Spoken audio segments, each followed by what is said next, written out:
What's going on, movie fans? Welcome to MovieRouters.com, and we're here to review the Netflix movie Marriage Story. And we're going to start with Daniel here. Daniel, what'd you think of Marriage Story?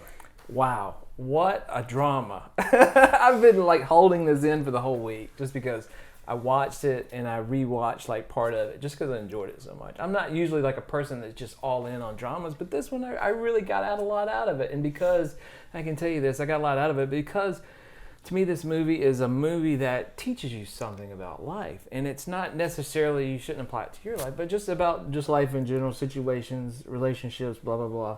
I really enjoyed it. I thought it was great. Can you spill what it teaches without spoiling it? Yeah. Okay. I can tell you this. Well, I don't think this spoils it. There's some songs in the movie. Okay. At the very end of the movie. Scarlett Johansson sings a song. And the name of the song, I want to say what the name of the song is Bobby Is My Hobby and I'm Leaving It Alone. But not anymore. There's a song that was created in 1962 by a lady named Marjorie Rayburn. I know that because I looked it up. And the name of the song is Bobby Is My Hobby. It's about this woman who basically gives up her life and this man who she's in love with becomes her whole life. That is her character in this movie. And basically, Bobby is my hobby and I'm leaving alone. That's the song that she sang in the movie. So you got to apply that to her character. Adam Driver. His song is called Being Alive. The whole song is about being alive, being married, being in love. You know, it's not that you're trying to make someone make you be alive. It's about being alive is having someone to push you and to pull you and to twist you and to turn you and to tear you apart and to give you hell and to support you and to be there for you and to be there and to be in love with them and to be a person in your life. That's what being alive is about to him. That's his character. He sang the song at the end of the movie. You got to see it. It was great. I love this movie. It was awesome. Bethany, we'll go to you. I've been ruminating. I don't really like it. And that's not to say the movie isn't good or anything. It's not my type of movie. Any kind of romancy, relative amount of romance or not, drama movie is just for me. It doesn't appeal to me. The acting is really good. I can see why they're getting award nomination talks and actual nominations and everything. I get that. They do a really good job. Scarlett Johansson actually showed up to do her job for once. Thank God. Great. Sorry, I'm not a fan. She did a really good job in this movie. She's played a very convincing character, like you're talking about with the song and everything. That's a very good reminder. And you do have to think of it as, because she can get very annoying because she's just, actually no, she's not actually annoying. I take that back. He's very annoying. Do not like him. Which is not to say that Adam Driver didn't do a good job. He did a great job of playing this kind of just out of touch dude who's unaware of how terrible his marriage has become because he's been so inattentive to his wife. She calls him selfish, and he is. He's very self-centered on his career and his theater company, and it causes him to basically check out of his marriage and his role as a father, and you see that, and he doesn't really see what it is until the end. He's like, oh, well, she would never do this, and da-da-da. And it's well, no, you've been a kind of terrible person to share someone's life with. So, she would do that. She's trying to have her own life, and she's spent her whole life thus far doing whatever you want, and at the cost of losing herself. So, a lot of good life lessons there. Yeah, it's don't do that. Yeah. So the acting is good. It's not my type of movie, but the acting is good. Tony? How do you feel? As the only one at the table who's been married almost three decades, there's a lot of points on this. One, I don't like these kind of dramas. I don't like watching conflict. There are some people that love that type of interplay, but life is tough as it is. There's so many tough things going on that I don't go to the movies to watch sad stuff and to Movies watch. aren't escapism. Yeah, for me, it's go to the movie to be amazed or thrilled, or it's not going to a movie to watch something that makes you want to hit yourself in the head with a hammer. I mean, because literally all you're doing is watching.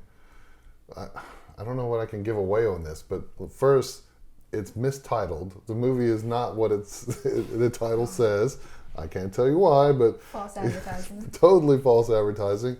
I'm the kind of guy that loves the ending to come around and to be, and this movie just is this slow draw through this marriage of this group of these two people, and it gets sadder and sadder and sadder, and you're watching this poor, the family be torn apart in a way, and then you intermix these lawyers that are just pure evil, and their whole goal is just to get the end score of the money. They don't care about the relationship of the family being torn apart. It's just the end goal. I got to win this because that's what I do. You hired me to win this. I'm going to win this, and I don't care Ray Liotta was amazing. Yeah, I don't care if we break some dishes along the way. I mean, that's what it was. So you see the worst in lawyers. You see eventually the worst of two people when they hit their most breaking point. And that was heartbreaking to watch, because I'm like, come around, talk to each other. You can There's make a it good work line out. in the movie where they're talking to one of the lawyers, and he says that criminal lawyers see people at their worst or see the worst people who are at their best or something because they're trying to get out of criminal charges, and then it's gonna be a spoiler. So divorce lawyers see good people who are at their worst. Yeah, so bad people who are at their best and good people who are at their worst, basically.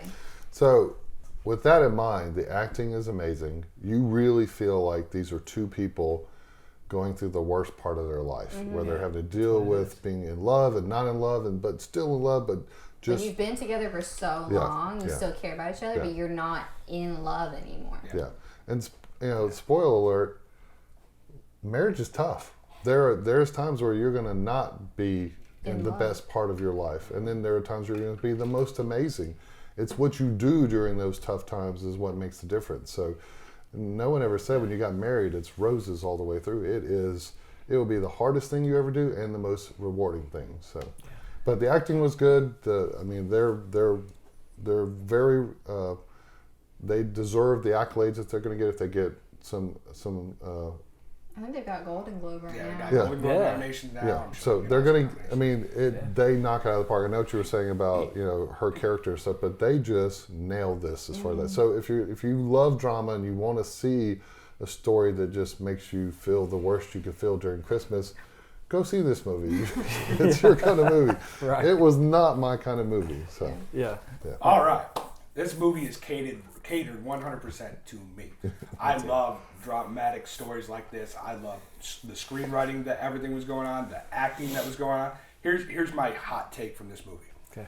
I like this movie, but I love the story. It's not a movie that I would watch over and over and over again, but I love the story in the movie. And I said the same thing with Joker. This is a beautiful descent into chaos. Because when it starts, they start off, somebody asks you, what do you like about your partner? And you always get the same thing. They're pretty. They're smart. They're love. They dive in after being married for so long. They tell you what they really love about their partner, and that's how it opens. And you're like, great. And then it just descends into chaos all the way from there into a scene that is just remarkable that you all must watch. Yes. Of them in the apartment where they just let everything go. And it's beautiful. The screenwriting is top notch. The acting is top notch. And you said one of your favorite lines was from the lawyers. What they said, my favorite line from this movie, and one of my favorite lines I've ever heard, was when Adam Driver is talking to Scarlett Johansson's character and says, you love the idea of not being on top more than you love the idea of being on top. So I just love that they just throw these things at each other. Yeah. And they undercut each other the entire way. It was beautiful to watch. I come from a family that was split when I was younger, and I didn't witness all this type of stuff. But it shows real life, realistic things. And I know a lot of people go to the movies, they want to get out of real life. But the more real emotion you can show me, it just hits me. And I love that type of stuff. And like I said, I like the movie. I love the story even more. So, Daniel, what are you going to rate us here? Okay, well, I'm just going to say, like, in a movie like this, in any drama, you have to have pure black and pure white. You have to have contrast. Without those two things, they're not effective. Otherwise, it's just a gray movie that's just kind of ho-hum. And you got that with this movie. Yeah. So, to me, complete black, complete white, contrast, chaos, craziness. And you're thinking, how in the world do these two amazing people, Scarlett Johansson, Adam Driver, arguably some, I wouldn't say so, but some people think they're the most amazing people looks-wise go. How could they, like, mess us up, in their characters and stuff. But anyways, great movie. I'm going to give it a 5. I have to give it a 5. It was amazing. I mean, it moved me. 5 out of 5. It moved me. Flat This out movie 5. moved me, like, in ways. I mean, I like it was great. I love it. Bethany? Do you want to get married after watching these? I want to think long and hard about it, and I want to have the right person. I don't want to mess that up. So, yeah. I'll give it a 2.5. I mean, it's not that it's a bad movie at all. Like I said, it's not a bad movie. The acting is really great. It's just not my type of movie. And so, I mean, if I don't know, I'm just doing this based on what I like and what I don't like. And this is just something I don't really care for. It's 2.5. All right. Tony? I wish I could give it 2 ratings. One is for the acting in this thing, which I think is a 5. They just, you feel the anguish in those scenes. And the scene you're talking about at the end is just so powerful. Yeah. But I don't like these kind of movies. I don't want to watch it again. I hate that I watched it now during Christmas. It's a sad movie. So if you like sad movies, you're going to love this, but I don't. So I want to give it a 5 for the acting and then like a 2 for the story. So I'm going to round it somewhere in the middle, like a 3. So. All right, I'm going to go ahead and I'm going to give it balancing back 4. I'm going to give it a 4. A 4 out of 5. Like I said, nothing but great things to say about it, but I liked the movie, loved the story. So for the movie itself, it's probably not one I'm going to watch over and over, so I'm going to give it 4 out of 5 stars. So what did you guys think about the movie? Have you seen it? It's on Netflix if you haven't, so go ahead and check it out. Yeah. Preferably probably after Christmas, like Tony said. And let us know what you thought. And as always, watch us here at MovieRounders.com, where we review the movie and you control the camera.